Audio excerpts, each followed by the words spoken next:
Qué gran bendición es poder estar acá con ustedes y seguir estudiando la palabra del Señor. Seguimos en el libro del pastor MacArthur, Difícil de creer. Estamos en el capítulo 10 y el título es triste, el título del capítulo es Traidores de la Fe. Vamos a estar viendo a lo largo de Juan, capítulo 6. Son 70 versículos, 71 versículos en este gran capítulo, pero nos vamos a ver, o lo que el propósito hoy es identificar las marcas, las características de aquellos que han sido traidores de la fe. Entonces, no vamos a profundizar en cada texto, porque en este pasaje hay doctrinas maravillosas, advertencias. Es un gran pasaje, Juan capítulo 6, pero Dios primero vamos a profundizar más adelante en la exposición de Juan 6 en algunas semanas o meses. Pero ahorita el propósito es identificar a los traidores de la fe a lo largo de este capítulo. ¿Cuáles son las características que tienen los traidores de la fe? Y ese fue el propósito del estudio de MacArthur en el capítulo 10, identificar las características.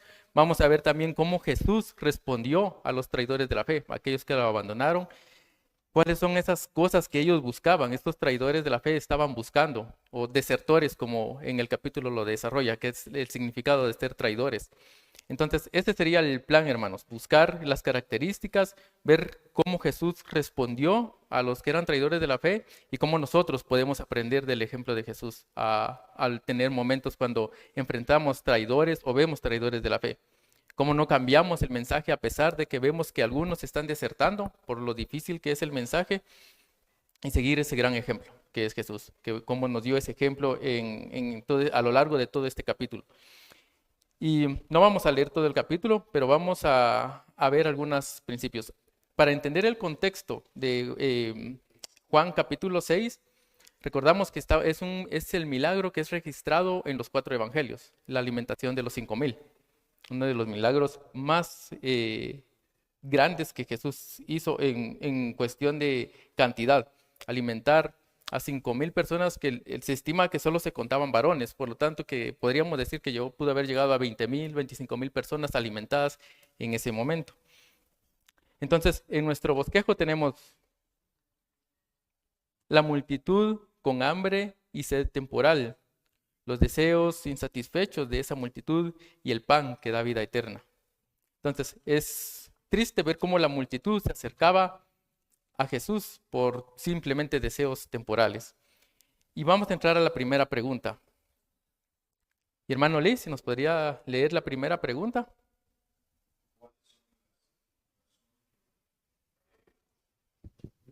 ¿Cuáles son las razones por las que las multitudes buscaban a Jesús? ¿Y qué piensan, hermanos? Ya sea en el texto o en el capítulo, ¿cuáles son las razones? ¿Sí, Judá? Querían buscar el pan del mundo y no el pan eternal. Y pues la ilustración que da MacArthur, querían desayuno gratis. Pues Ujú, sí. sí. Pero hay algo más los atraía a las multitudes. O sea, ¿qué era lo que ellos buscaban de Jesús? Sanidades, los milagros. Ellos eran atraídos por las cantidades de milagros que había. Como dice Judá, ellos estaban buscando un desayuno al día siguiente, pero al principio ellos estaban siendo atraídos. Entonces, una de las razones por que las multitudes buscaban a Jesús era que ellos buscaban milagros. Ellos no buscaban a Jesús por quién él era, sino porque era lo que les podía dar. Es una de las razones que las... Ahora, entre esas multitudes, claro, habían discípulos genuinos, pero la mayoría eran personas que solamente estaban buscando milagros. La segunda pregunta dice, ¿qué es lo que aleja del Evangelio a los oyentes?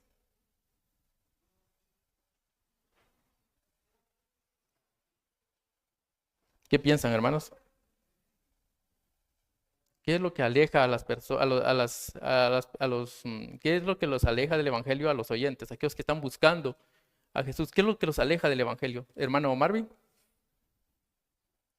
Lo que los aleja es que no ven satisfechos sus deseos carnales, no reciben lo que quieren y tristemente lo que muchas veces les prometen. La gente viene atraída, como decías, por el poder que quieren recibir, no por Jesús. y no reciben la satisfacción de lo que necesitan, entonces se van. Amén. Ellos se alejan también porque ellos son atraídos.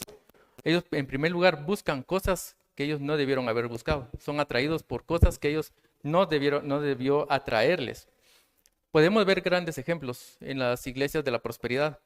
Alguien que ha tenido la experiencia de estar en una de estas iglesias o familiares que han tenido, ¿qué piensan, hermanos? ¿Cuáles son las características del evangelio de la prosperidad?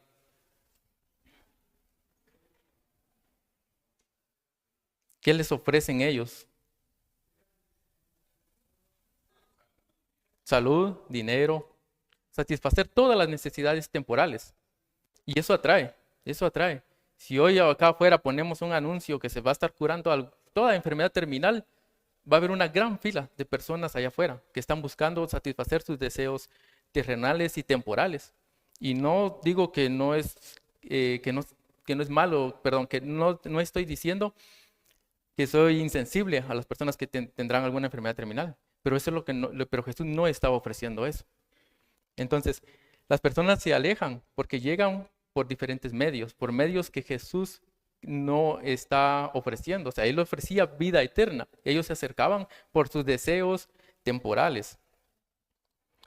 En la pregunta 3, hermano Marvin, ¿se nos puede leer la pregunta 3?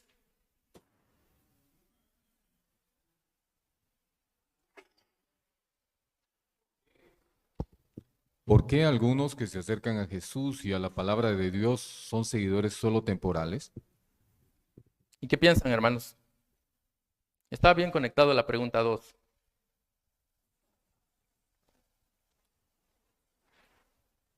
Es cuando Jesús no cumple sus deseos egoístas, terrenales y temporales y lo abandona. Al ver que no es lo que ellos pensaban, no lo que Jesús les estaba ofreciendo, porque Él les estaba ofreciendo vida eterna. Es lo que ellos querían. O sea, cada persona que se acerca a Jesús pensando que va a solucionar, no sé, problemas de su matrimonio, problemas de su salud, pobreza, escasez de trabajo, cuando ven que esos problemas no son solucionados, se alejan porque ellos están buscando deseos egoístas. Ellos no están pensando en las cosas eternas, están pensando en cosas que son terrenales o temporales. Y lo vamos a desarrollar más en la siguiente pregunta. ¿Cuáles son estas características por las que los seguidores que abandonan la fe o son traidores de la fe se alejan? Y vamos a ver algunos, en la pregunta 4, dice, ¿cuáles son las características de los desertores espirituales? Ya sea explícito o implícito, dice MacArthur, en todo el capítulo 6 vemos características de esos desertores espirituales. ¿Y qué piensan, hermanos? ¿Cuáles son algunas características? Los orgullo, sí, el deseo de lo que ellos quieren. En Juan 6, 8 al 13, vamos a leer Juan 6. Hermano Marvin, ¿se nos puede leer Juan 6, 8 al 13?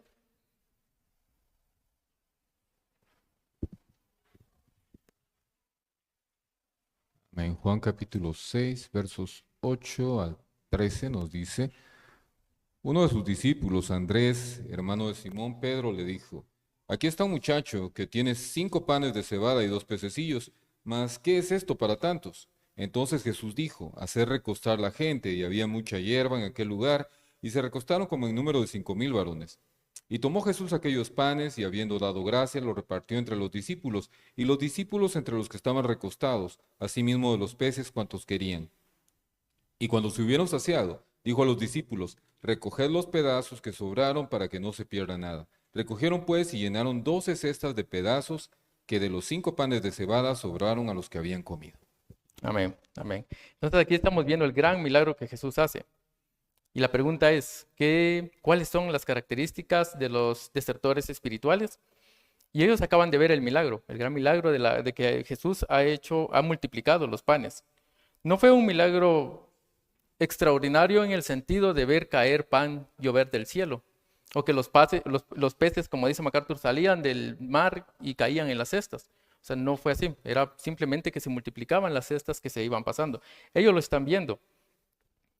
Dice en el versículo 14, y aquellos hombres entonces viendo las señales que Jesús había hecho, dijeron, este verdaderamente es el profeta que había de venir al mundo. Pero entendiendo Jesús que habían de venir para apoderarse de él y hacerle rey, volvió a retirarse al monte. Entonces, una de las marcas que nosotros podemos notar de los desertores espirituales es que ellos son bien atraídos por los milagros. O sea, los milagros es una de la exhibición de milagros y el poder que aparentemente tienen algunos milagros atraen a los seguidores temporales. Es una atracción para los discípulos que son superficiales. Y ese es el gran peligro hoy en muchas iglesias hoy en día. Ellos exhiben no la palabra del Señor, sino milagros, poderes de sanidad, riquezas momentáneas, y eso exhibe eso es lo que atrae, una de las características a los seguidores que son temporales. Otra característica de los desertores espirituales, ¿alguien piensa en alguna otra característica de los desertores espirituales? Ya sea en el texto, que tenemos varias a lo largo del texto. Sí, hermano Juan. Con lo de los milagros, pienso que en el contexto de este relato, sí era importante que vieran las señales y que fueran atraídos por un milagro. Lo entiendo ya cuando lo traemos hoy, ya no es igual de válido, ¿verdad? Ujú. Pero en ese momento estaban esperando a un Mesías. Estaban esperando al que iba a ser el rey y estaban esperando ver señales. Entonces creo que ir a buscar sanidad y ser testigos de lo que estaba ocurriendo en sí no está mal, pienso yo, porque sí era necesario que ellos vieran eso. El choque es el tipo de rey que él es. Él no venía para ser un rey político que los iba a sacar de Roma. Él empezó a predicar un mensaje de un reino distinto al que ellos tenían como expectativa. Entonces pienso que ese es el corazón de por qué las personas se alejan, ¿verdad? Porque cuando ya son confrontados con la verdad del Evangelio de Jesucristo, pues ya no les gustó mucho. Sí, amén. Y pienso que sí, o sea, el objetivo de lo que tiene razón el hermano Juan era atraer a las personas, pero el punto de los milagros eran señales, o sea, eso estaba apuntando a algo mucho más grande que comer, que tener, saciarles el hambre en ese momento. El punto de los milagros el problema de los seguidores superficiales o los desertores es que ellos solo querían los milagros y no la señal a la que ese milagro apuntaba. O sea, ese milagro estaba apuntando a una señal a decir, vean, esas señales están dando validez de que Él es verdaderamente el Hijo de Dios. Él está creando de la nada, está creando comida. Pero ellos quedaron en sus deseos egoístas, centrados simplemente en el milagro y no la señal a la que apuntaba ese milagro, que era Cristo. Y más adelante lo vamos a ver, en el contraste que va a ser entre Moisés, en la alimentación que hizo Moisés y la alimentación que hizo Jesús. Vamos a seguir, o alguien más que tenga algo que añadir conforme a lo que el hermano Juan mencionó. Sí, pastor. Creo que podemos ver en versículo 30 cuando ellos dicen, le dijeron entonces, ¿qué señal pues haces tú para que veamos y te creamos? ¿Qué obra haces?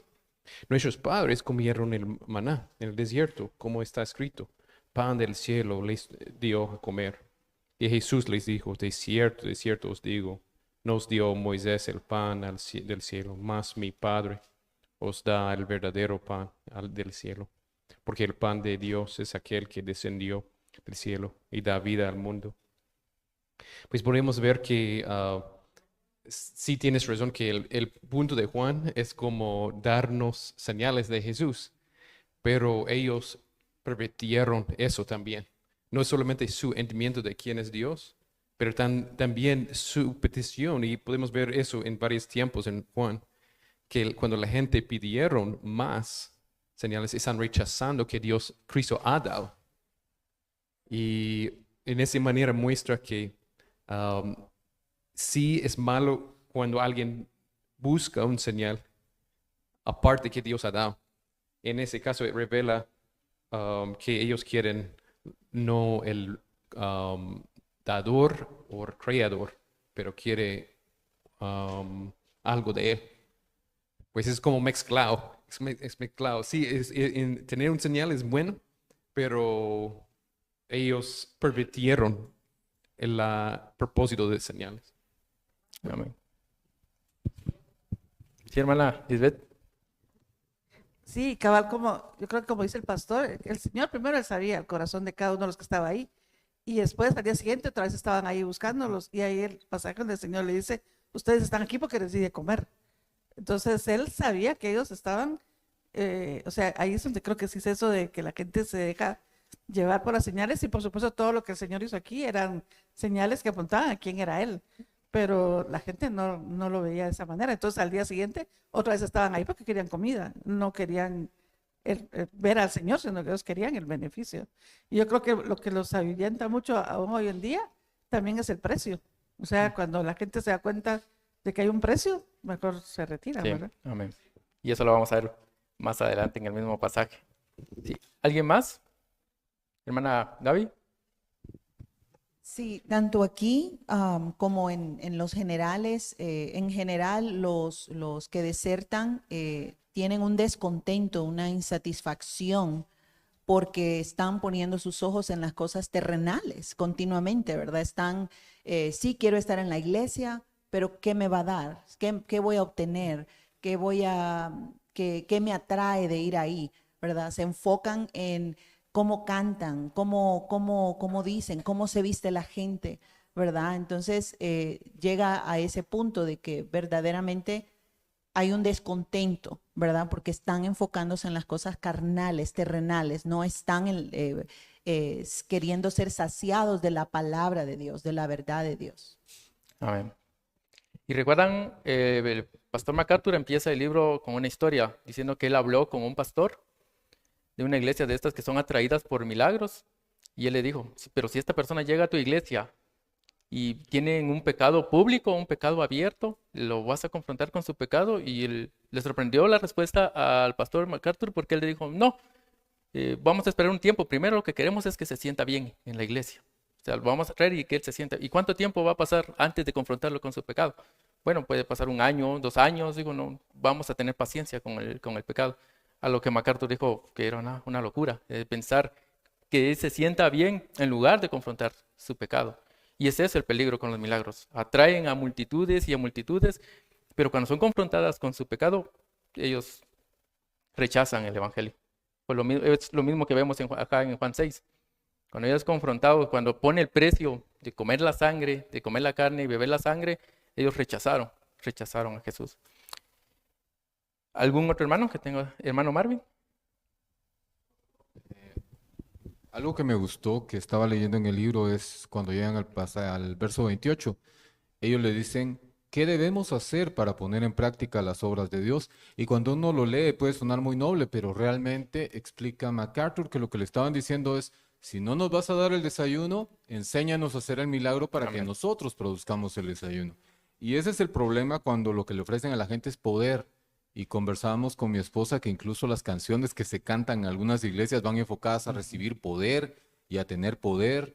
Y libros como Tu mejor vida ahora, La vida con propósito, La oración de Jabes, se centran en el hombre para enseñarle cómo él puede ser grande y hacer todas estas obras de Dios. Mucha gente malinterpreta mal el pasaje donde dice que obras mayores que estas haréis porque yo voy al Padre. Y ellos se cierran en que ellos van a hacer milagros mayores que los que hizo Jesús, lo cual ni histórica ni bíblicamente es cierto. Entonces, ese problema de que si no nos das, enséñanos cómo hacerlo, es lo que Jesús les confronta y lo que les aclara. Y me gustó mucho leerlo porque sí le cambia a uno la comprensión. Aquí suena muy noble, como lo pone la RB60, pero si ya vemos el contexto y entendemos que lo que ellos ya estaban molestos, no nos vas a dar de comer, enséñanos a hacer el milagro para que nosotros produzcamos la comida. Amén, amén. También otra de las marcas que vemos a los desertores espirituales es que ellos nunca buscan adorar genuinamente. MacArthur explica, ellos no son adoradores genuinos, son solamente superficiales. Si vemos acá en el relato desde el 22 al 26, no se ve alguna adoración genuina hacia el Señor. Ellos querían reconocerlo como rey, como ustedes han mencionado, porque él podía satisfacer sus deseos temporales. Ellos querían un rey que los liberara de los opresores romanos, y al ver que Jesús hacía una multiplicación de panes, dijeron, bueno, pues qué mejor rey que no trabajemos nunca y nos sentemos, porque recordemos que en el contexto era más difícil conseguir la comida que hoy en día. Era mucho más difícil, había que trabajar mucho más duro para conseguir la comida, incluso con las manos había que trabajar, cada persona para poder comer. Entonces ellos tenían una vida solucionada al saber que iban a tener un rey que les iba a dar comida todos los días sin tener que trabajar. Ellos no estaban viendo quién era Jesús, ellos no estaban viendo quiénes eran ellos. Ellos no se podían poner en contraste en decir somos pecadores. Ellos no tenían, por eso más adelante se hace el contraste en tener hambre y que Dios puede saciar a los que tienen hambre de vida eterna. Es esa la que Jesús puede saciar. Pero ellos no entendieron eso. ¿Alguien más que quiera añadir a este punto?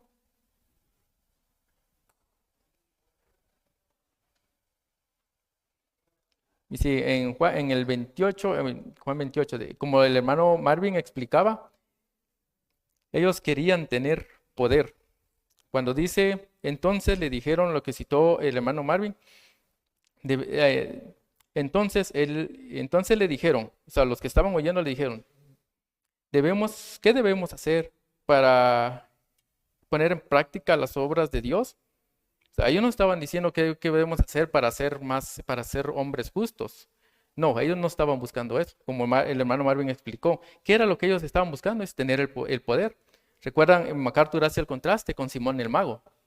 Al ver Simón el Mago el poder, al ver el poder de los discípulos, dijo, danos, ¿cuánto quieren por esto? Él incluso estaba dispuesto a pagar por esto, pero él veía que eso era algo que podía atraer a multitudes. Entonces, como nuestro hermano Marvin dijo, lo que ellos querían acá no era el poder, no están pidiendo un poder para ser mejores a la hora de predicar el evangelio, no, ellos querían poder para hacer las obras que Jesús, ¿y qué eran las obras que Jesús estaba haciendo ahí? Era alimentación, era dar comida. Entonces ellos estaban diciendo, sería más noble si alguien busca poder para predicar fielmente el evangelio. Pero ellos no estaban pidiendo eso. Tristemente ellos estaban pidiendo poder para poder llenar sus estómagos, para poder hacer las obras que Jesús estaba haciendo. En la siguiente pregunta, hermano pastor. ¿Puedes darnos un resumen? ¿Cuál es la respuesta? ¿Cuáles son las características de los desertores espirituales? Sí, las tenemos desde el versículo 14 hasta el versículo 30. Y algunas características que se pueden identificar son, les distrae demasiado lo sobrenatural. Les distrae demasiado lo sobrenatural. Piensan en las cosas solamente, en las cosas terrenales. Son falsos seguidores y no tienen ningún deseo de adorar. Un desertor también busca ganancias personales. Ellos buscan tener poder para hacer milagros o imitar los milagros. Y también, uno de los que más me impactó es que nunca hay un milagro suficientemente grande que los deje satisfechos. Nunca hay un milagro. Para los que son buscadores solamente de milagros, aquellos que dicen ser discípulos, porque recordemos que el que está aquí no es alguien que está haciendo un falso milagro, como vemos hoy en día. Es Jesús haciendo un milagro. El milagro que Jesús hizo en ese momento era real.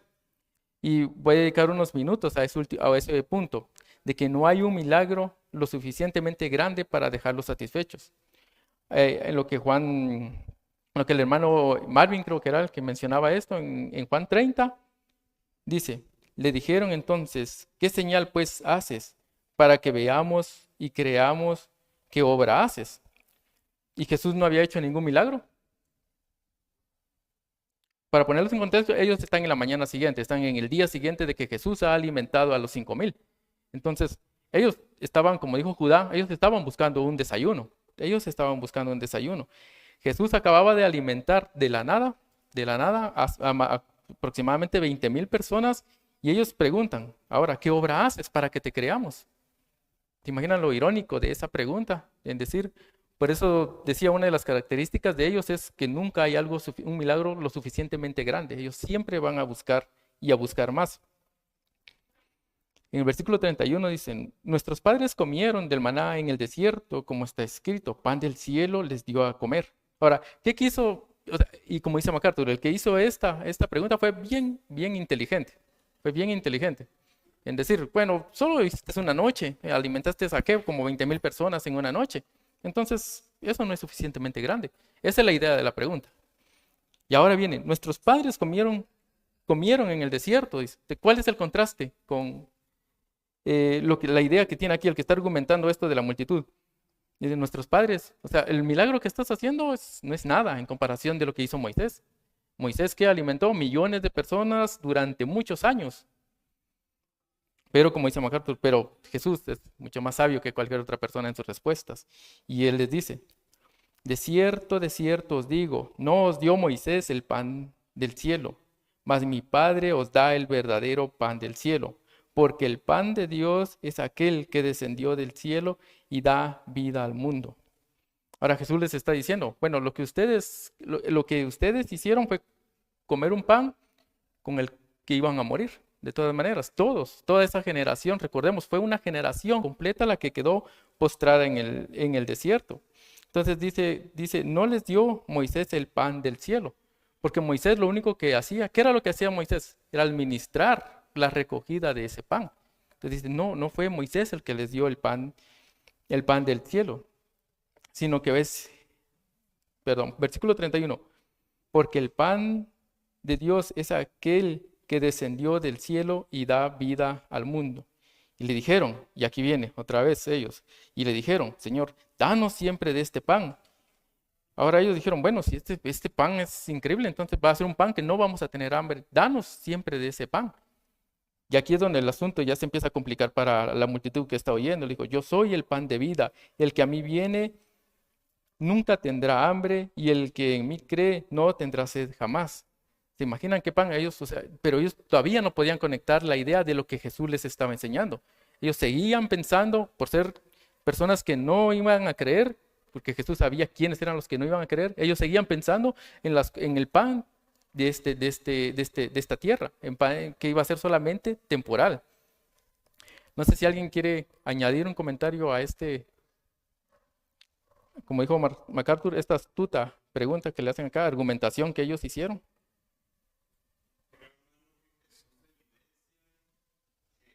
Jesús, por la respuesta de Jesús, está evidenciando que el pueblo que estaba allí, a quien veía era Moisés.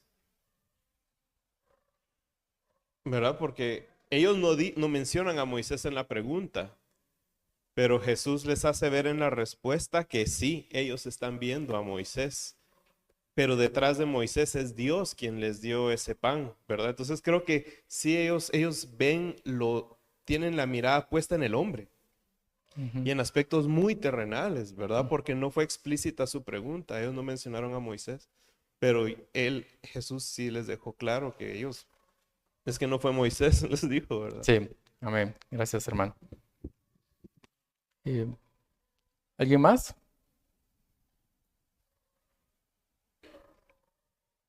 Si no, pasamos a la quinta pregunta. ¿Qué hizo Jesús cuando veía que los discípulos desertaban y cómo podemos aprender de su ejemplo? Versículo 39. Y esta es la voluntad del Padre, el que me envió, que de todo lo que me diera no pierda yo nada, sino que lo resucite en el día postrero. Versículo 40. Y esta es la voluntad del que me ha enviado, que todo aquel que ve al Hijo y cree y tenga vida eterna, y yo lo resucitaré en el día postrero. Ahora, ¿qué podemos aprender aquí de Jesús? ¿Sí, hermana Gaby?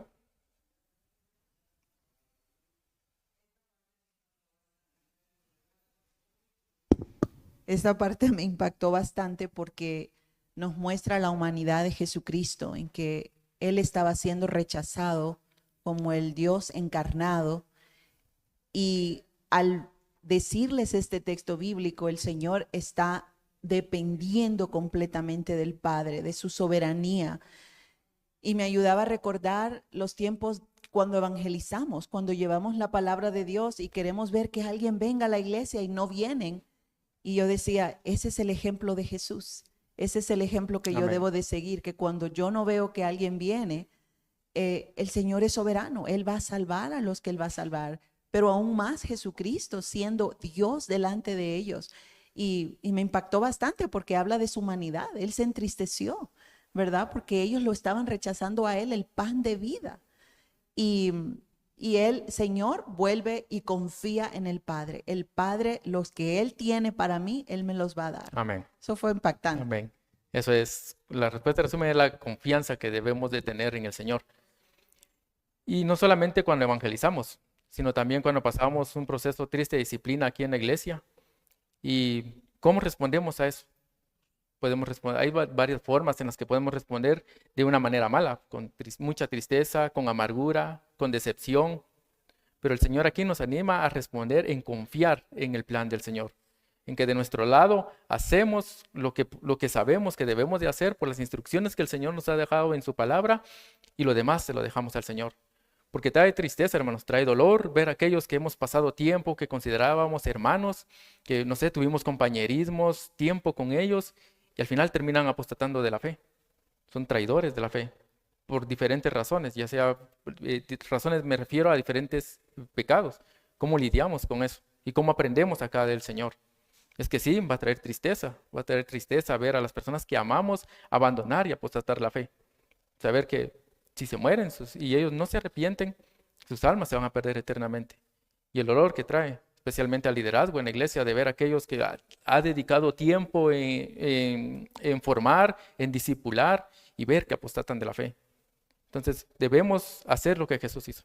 Sí, nos lamentamos y es triste, pero confiamos en el Señor, en que Él sabe quiénes ha escogido y Él los va a preservar. Y eso es, y algunos podrían decir, bueno, a diferencia de Jesús, Él sí sabía quiénes creía. Pero nosotros sabemos en quién confiar. Nosotros podemos confiar en el Señor, en que de todos los que Él ha llamado y ha escogido, ninguno se va a perder. Entonces podemos confiar en que las personas que han salido por disciplina en nuestra iglesia, en el tiempo tal vez pueden volver arrepentidos o tal vez nunca vuelvan. Pero confiamos en el Señor y damos la gloria a Él. Sea que vuelvan o sea que no vuelvan, confiamos en el Señor. Y por eso es un proceso, hermanos, que es triste y que debemos de tomar con mucha seriedad cuando es un proceso de disciplina en la iglesia. Hacemos todo lo que podemos, todo lo que el Señor nos ha dicho que debemos de hacer y lo demás confiamos en el Señor. No sé si alguien tiene algo que agregar a ese punto. Sí, pastor. Es bonito ver como dijiste, como la confianza que Cristo tuvo en su Padre y también cómo Cristo nos da algunas de las explicaciones más claras y más fuertes sobre la seguridad de salvación en un día que miles de personas alejaron a Cristo. Amén. Y pues es muy bonito pensar de cómo tiene una confianza en su Padre. Y no importa si miles, porque es muy fuerte cuando 100 personas salen de una sala, tiene un efecto emocional sobre nosotros, mucho más si podemos imaginar. Amén. Miles de personas saliendo enojados. Es una experiencia bien fuerte. Amén.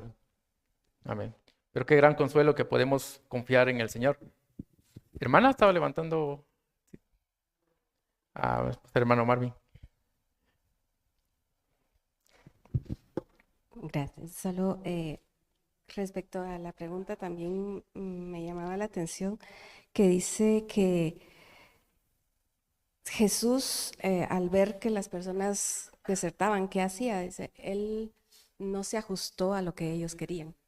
Él era Dios y Él podía haber hecho muchos más milagros y que las personas siguieran ahí con Él. Pero vemos que Él siguió en lo que el Padre le había dicho, que era predicar el Evangelio y aunque eso fuera difícil de creer para las personas. Y vemos cómo Él no se desvió de ese mensaje y siguió en lo que Él para lo que él había sido enviado. Y para nosotros esa tiene que ser la guía, ¿verdad? No desviarnos y no darle a nosotros mismos y a la gente lo que quieren y cambiar el mensaje con tal de que las personas estén contentas y sigan en la iglesia, que es lo que muchas iglesias hacen Amén. actualmente, ¿verdad? Cambiar el mensaje para que se adapte a ellos, y Jesús no adaptó el mensaje, no lo cambió para nada, ¿verdad? Entonces, Amén. Ese es otro punto importante, aprender que no moldeamos el mensaje, no lo cambiamos al ver que las personas, o sea, ¿qué hacemos? Si estamos viendo, como mencionaba el pastor, vemos que 100 personas están saliendo de la iglesia, bueno, hay que preocuparnos en ver y tal vez cambiar el mensaje.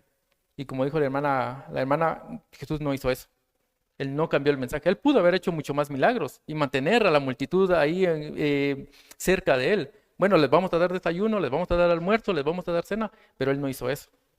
No, él los llevó a cuál era el propósito de la señal que él estaba haciendo, a dónde apuntaba esa señal. Eso es lo que él les da esa explicación. Y como MacArthur dice más adelante, empezó a hacer la verdad más difícil para ellos, ya que ellos no entendieron que él era el pan, que Jesús era el pan de vida. Cuando lo sigue explicando en los siguientes versículos, al final empieza a ser la verdad más difícil para ellos, cuando empieza a explicar que tienen que comer y beber la sangre de él. Entonces muchos tropezaron en esa afirmación que Jesús da. Aunque Jesús lo continúa explicando, ellos tropezaron ahí. Lo que hizo Jesús no fue hacer el mensaje más fácil o hacer los milagros que ellos querían, sino aún hacer el mensaje aún más difícil por la declaración que él da. Difícil por nuestros corazones, que son malos y egoístas. Fue por eso. Pero muchas gracias por ese punto, hermano. Ahora vamos a la pregunta 6. ¿Cuál es el contraste entre la administración por Moisés y el pan de Dios, el pan que descendió del cielo? Eso lo tenemos en los versículos 47 al 51. Versículo 47 dice: de cierto os digo, el que cree en mí y tiene vida el que cree en mí tiene vida eterna. Yo soy el pan de vida. Vuestros padres comieron el maná en el desierto y murieron. Este es el pan que descendió del cielo, para que aquel de que él coma no muera. Yo soy el pan vivo que descendió del cielo. Si alguno comiere de este pan, vivirá para siempre. Y el pan que yo daré es mi carne, la cual yo daré por la vida del mundo.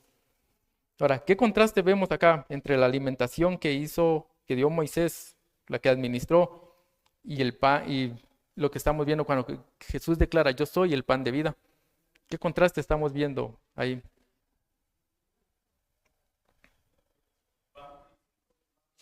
Hermano Byron. El contraste sería que el pan que Moisés, en el tiempo de Moisés, el maná era pan físico y el pan del cielo era el pan espiritual, pan de vida. Amén. Amén. Y el pan que en el versículo 47, versículo 49 dice: vuestros padres. ¿Se recuerdan? Ellos estaban citando esa alimentación de Moisés. En el versículo 31 están citando eso. Entonces Jesús acá viene y responde y dice: vuestros padres comieron del maná en el desierto y murieron. O sea, él les está explicando que ellos tenían esperanza en comer de ese pan. Tenían esa gran expectativa de esa alimentación, pero dice: pero vea, ellos murieron. Ese pan ellos no les produjo vida. Todos ellos murieron, millones murieron. Ese pan no les aprovechó en nada. Incluso, ¿qué hacían los milagros que ellos vieron, las personas en el desierto con Moisés? Vieron 40 años, dice, sus obras. ¿Qué hicieron cuando comían pan, maná del cielo a diario y a diario? ¿Qué recuerdan ellos qué hicieron? Ellos pecaron y dijeron: ya estamos aburridos de comer eso. Es por eso que recordamos que para las personas que buscan milagros nunca hay algo suficiente. Ellos vienen y se quejaron y dijeron: ¿ahora qué queremos? Ahora queremos carne. Ya estamos aburridos de estar comiendo esto. Entonces, todo eso, estos milagros no transformó el corazón de esas personas. El Señor pudo haber hecho mucho más grandes milagros en ese momento a esa multitud y el corazón de esas personas no hubiera cambiado.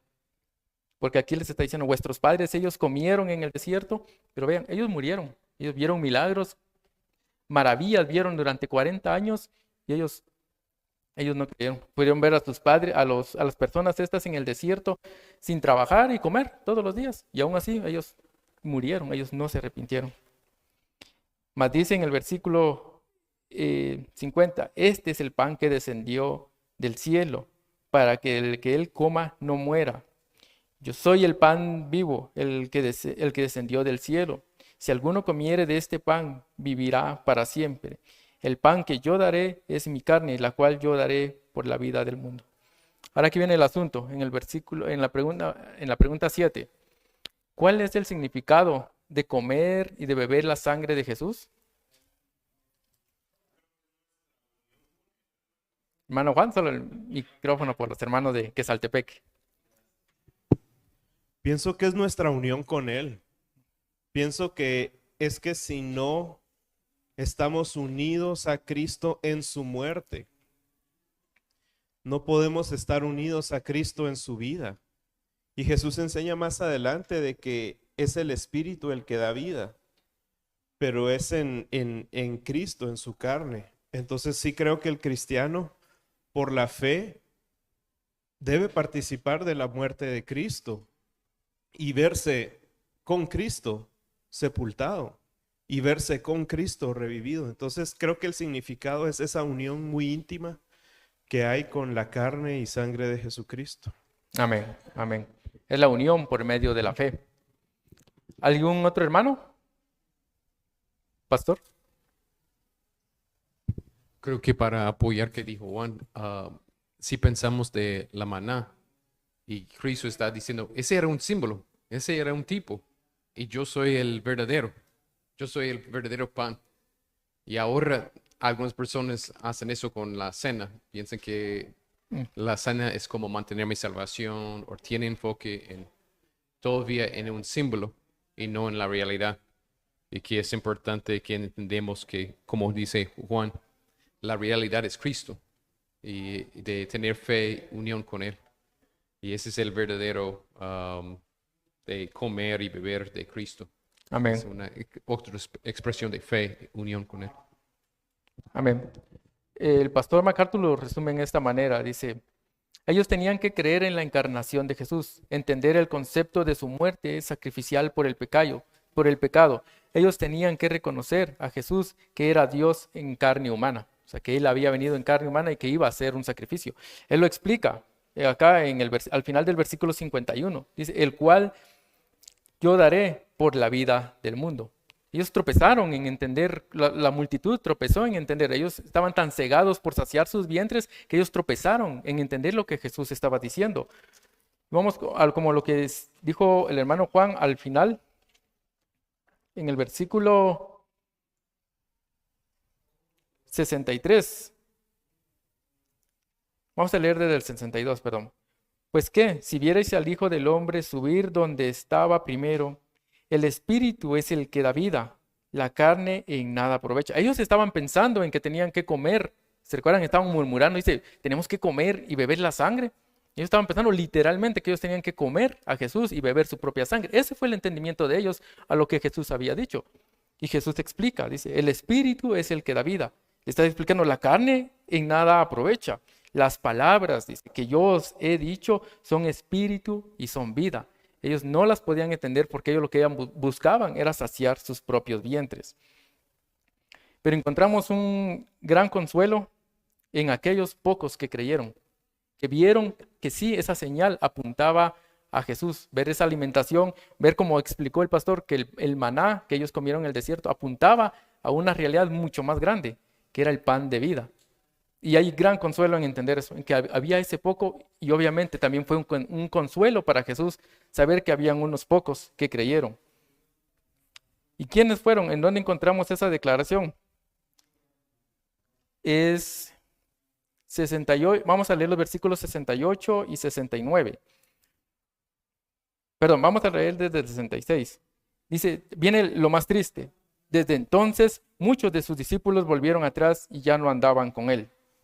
Y dijo Jesús a los 12. Ahora viene algo acá, o sea, me imagino es Recordemos que Jesús también era totalmente hombre. Viene con una gran tristeza y decir, ¿quieren acaso también, queréis acaso iros también vosotros?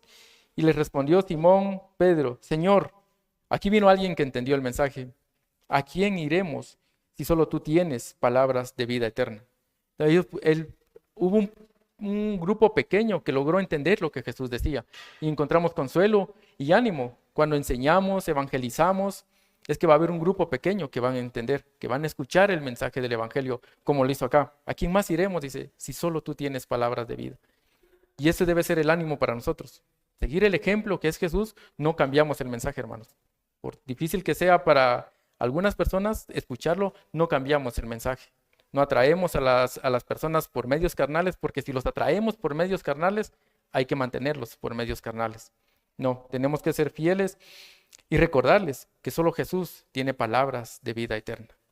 Espero en el Señor que esta clase podamos tener un concepto mejor y luchar mejor contra la tristeza cuando vemos a aquellos que decepcionan primeramente al Señor, a sus familias, a la iglesia, que abandonan y apostatan de la fe. Y que sigamos el ejemplo del Señor, no cambiar el mensaje, tener tristeza y confiar en el Señor, en que Él va a sostener hasta el final a los que Él ha llamado. Oremos, hermanos. Padre amado, te damos gracias, Señor. Gracias por tu palabra que siempre trae consuelo a nuestros corazones. Para todo momentos difíciles tenemos tu palabra que es vida eterna. Te damos gracias por habernos dado el pan de vida. Gracias, Señor, porque nos diste hambre y sed de esa justicia eterna, de esa vida eterna. Te damos gracias, Señor. Oro por los que están acá, Señor, que aquellos que examinen sus corazones y ver si no encuentran algunas marcas de los que son solo seguidores superficiales. Ayúdanos, Señor, a examinar nuestros corazones y buscar esa palabra de vida eterna, comer ese pan que da vida eterna. Ayúdanos, Señor, a seguir confiando en la obra de tu Hijo. Ayúdanos, Señor, y ayúdanos a ser fiel a tu mensaje, a no desmayar por el desánimo de ver a los desertores de la fe, a los traidores de la fe, sino ser fiel a ti, Señor, y confiar en la soberanía de la salvación que tú provees. Te damos gracias en el nombre de Jesús. Amén. Gracias, hermanos.